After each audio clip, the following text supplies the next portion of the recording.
بسم اللہ الرحمن الرحیم۔ شروع کرتا ہوں اللہ کے نام سے جو بڑا مہربان اور نہایت رحم والا ہے۔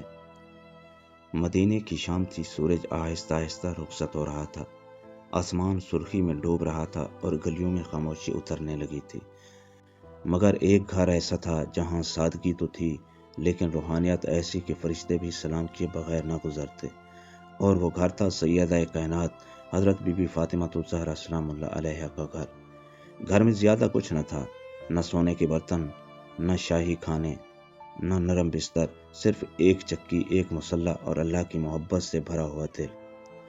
اس دن گھر میں صرف تھوڑا سا کھانا تھا۔ حضرت علی علیہ السلام روزے سے تھے، امام حسن اور امام حسین بھی بھوکے تھے، اور بی بی فاطمہ سلام اللہ علیہا نے بڑی محبت سے افطار کے لیے چند روٹیاں تیار کی تھیں۔ دن بھر کی بھوک کے بعد وہی چند لقمے پورے گھر کا سہارا تھے۔ مغرب کا وقت قریب ہوا، اتنے میں دروازے پر دستک ہوئی۔ السلام علیکم اہل بیت رسول۔ آواز کمزور تھی، جیسے کسی تھکے ہوئے انسان کے دل سے نکلی ہو۔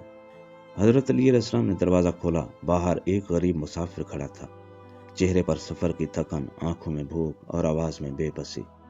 اس نے آہستہ سے کہا، میں کئی دنوں سے بھوکا ہوں، کیا اللہ کے نام پر کچھ کھانا مل سکتا ہے؟ گھر کے اندر خاموشی چھا گئی، کیونکہ گھر میں موجود کھانا صرف اتنا تھا کہ یا گھر والے کھا لیتے یا مہمان۔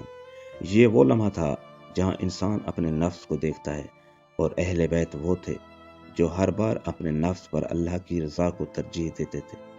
بی بی فاطمہ الزہرا سلام اللہ علیہا نے حضرت علی علیہ السلام کی طرف دیکھا، وہ خاموش نظر جس میں دنیا بھر کی محبت اور رضائے الہی چھپی ہوئی تھی۔ پھر آہستہ سے فرمایا، اگر ایک رات بھوکے رہنے سے کسی مجبور کا پیٹ بھر جائے تو یہ سودا نقصان کا نہیں۔ یہ سن کر حضرت علی علیہ السلام مسکرا دیے، روٹیاں اٹھائی گئیں اور سارا کھانا اس مسافر کے سامنے رکھ دیا گیا۔ وہ حیران تھا، اسے معلوم نہ تھا کہ جن کے گھر میں وہ کھانا مانگنے آیا ہے وہ خود بھی بھوکے ہیں۔ مسافر کھانا کھاتا رہا اور اہل بیت خاموشی سے بیٹھے اللہ کا شکر ادا کرتے رہے۔ اسی رات مدینے کے ایک چھوٹے سے گھر میں بھوک ضرور تھی مگر سکون بھی تھا، کیونکہ جہاں اثار ہوتا ہے وہاں رحمت ضرور اترتی ہے۔ رات گزر گئی، صبح مدینہ کی گلیوں میں روشنی پھیلی، مگر آسمان شاید ابھی بھی اس گھر کی قربانی کو دیکھ رہا تھا۔ وہ گھر جس نے انسانیت کو سکھایا کہ عظمت دولت سے نہیں ملتی، عظمت دوسروں کے لیے خود کو قربان کرنے سے ملتی ہے۔